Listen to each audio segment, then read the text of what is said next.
Comment booster ton CV après ton doctorat en sciences pharmaceutiques? C'est très simple. Si tu es étudiant actuellement en sciences pharmaceutiques, reste jusqu'à la fin. Cette vidéo, elle est pour toi.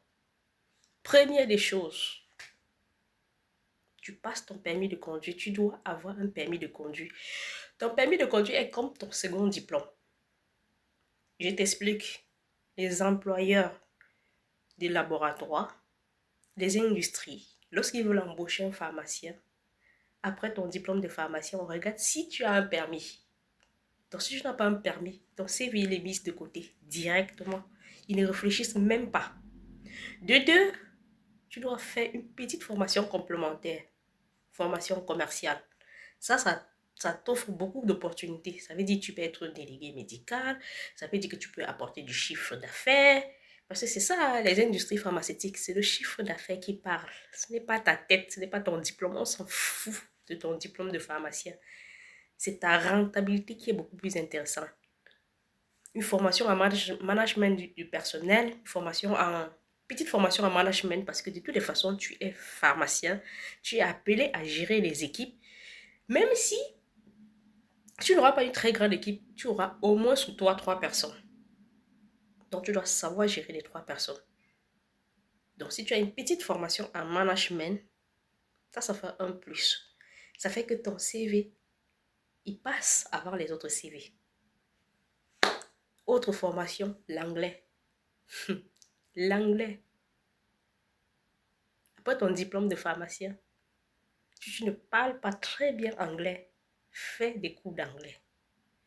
Fais des cours d'anglais parce que les laboratoires pharmaceutiques, la plupart, c'est en anglais qu'ils s'expriment. Même si c'est les Indiens et les Chinois qui viennent en Afrique, ils parlent l'anglais. Tu dois savoir répondre.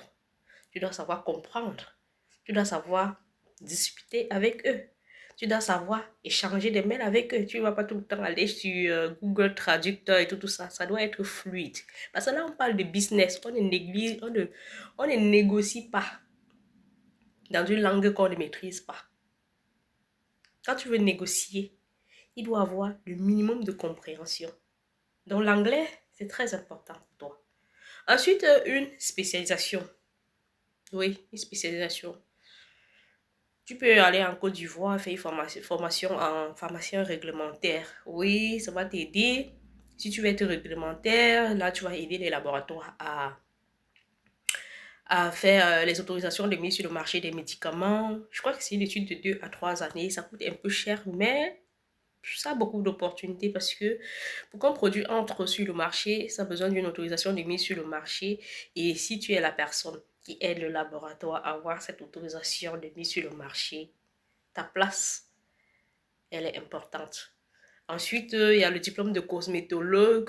Oui et non, parce qu'aujourd'hui, tout le monde fabrique les médicaments, tout le monde fabrique les crèmes cheveux, les crèmes ceci, les crèmes cela. Souvent, les gens qui n'ont même jamais fait de longues études arrivent à fabriquer. Moi, mais je fabrique à la maison, hein, je n'ai pas fait de formation.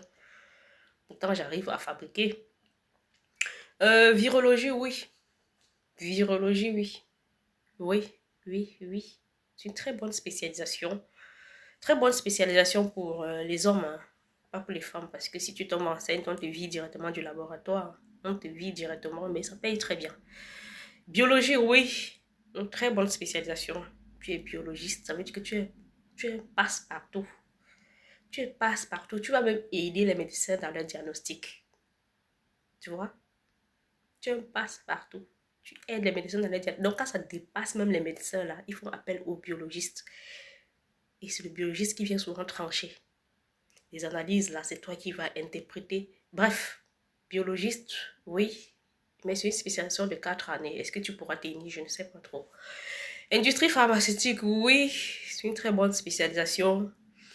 Elle dure aussi 4 années. Il faut beaucoup de patience et vraiment beaucoup d'amour pour ce métier pour rester jusqu'au bout.